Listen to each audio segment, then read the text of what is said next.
Welcome back. It's 10 to 4 now. Then breaking news for you. The Attorney General, Lord Hermer, is now set to review whether Vikram Digwa's sentence is unduly lenient following multiple requests for it to be reconsidered. I'm delighted to be joined in studio by the criminal defence lawyer, Paul Britton. Paul, welcome to Westminster. Always a pleasure. You've got a novel idea you just share with me in the break about how we can clamp down on scheming fraudsters like Vikram Digwa. I'm not sure it's novel. I mean, the law is always quite slow to react to these things, but we have spent 30, 40 years protecting those with protected characteristics across the board: age, race, religion, gender, sexuality. Great.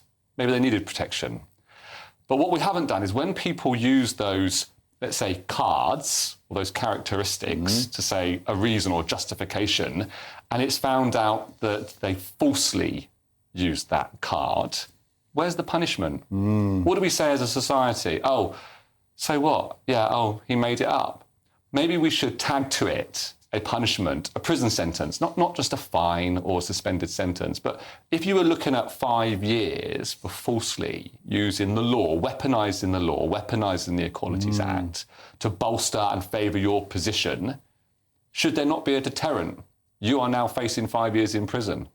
Well, you make a very, very compelling argument because in this case, Vikram Digwa played the race card, the seat card, specifically made out. He was the victim of a racist attack when that clearly wasn't true.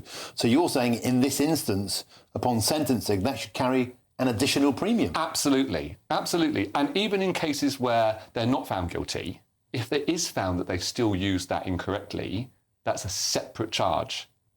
So they still face consequences for that. What we can't do is allow members of the public to feel empowered and weaponised against everyday people by simply justifying their actions by having a protected characteristic. Because it does afford the protection of... It encourages them. Yeah.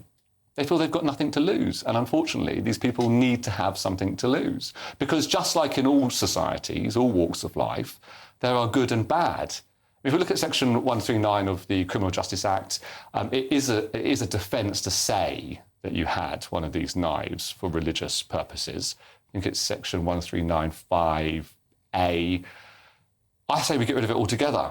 Why do you need to carry a weapon or have a justification in a civilised society and an exception in the law to carry that? Just get rid of it altogether. The only reason someone should have a knife or an instrument like that, a pair of scissors or something, in public, obviously we can use them in our kitchens and in our house, but to take it into public is if you're going to work, if you're going to cut some carpet or a piece of fabric or some tubing or some piping, where you're going to contribute to society. What people should be encouraged to do in this country is when they see a crime, is not pull out a knife, because where does that end up? Do we allow them to carry guns for religious purposes? We'd end up like the States.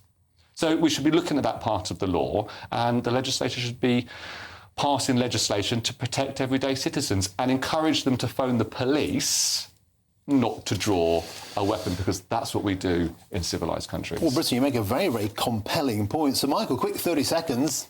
Is it worth following that rule? Well, certainly if one lies to the police, that is already an aggravating feature.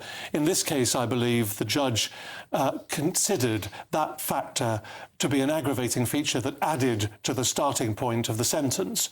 But there are already offences available to the police and courts. Whether they're used is another matter, and whether they're applied as severely as Paul was talking about is another question. I think there's something to look at here, because if you are falsely claiming something in order to aggravate the situation, you're doing wrong. Okay, so my guy is superb. Paul Britton, that is food for thought. Thank you very much indeed, sir. Now, still to come, Nigel Farage has claimed Britain has a two-tier culture in the wake of Henry Nowak's tragic murder. As he declared, white lives matter. He's been told to calm down, don't inflame tensions. But really, is this conversation long overdue? That's next here on GB News.